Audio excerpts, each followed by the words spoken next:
In this video, I'm going to show you how to fix a somewhat common problem if you've interrupted the airbag's electric circuit, such as when you installed a new radio in a Nissan.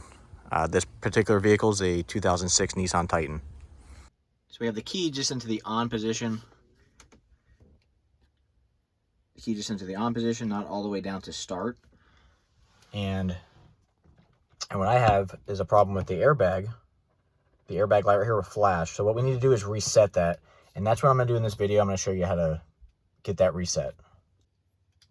All right, so what I'm going to do is each time I'm going to put the key back into that on position. You'll know the key's in the on position when everything lights up. And as soon as that airbag light turns off, I'm going to turn the ignition back off. Turn it off. Count to 5 seconds.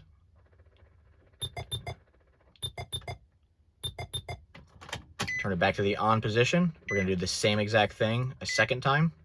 As soon as that airbag light turns off, I'm going to turn the key off. Key off. Wait 5 seconds.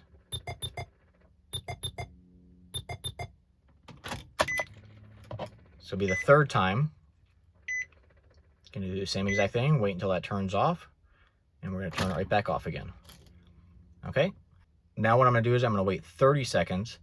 And I'm going to go ahead and turn the ignition back on, and that light should be reset at this point. All right, it's been 30 seconds. Turn the key back on. Now that should turn off and start flashing slowly.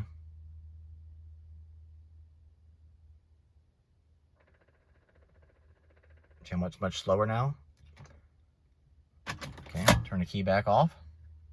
After the third time of turning the key on and off, waiting for that airbag light, now we can go ahead and start the vehicle up, and that airbag light should be reset.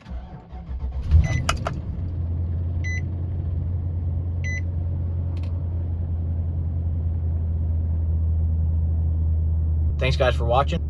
If you liked the video, please subscribe, like the video, and leave a comment down below with any other questions you may have.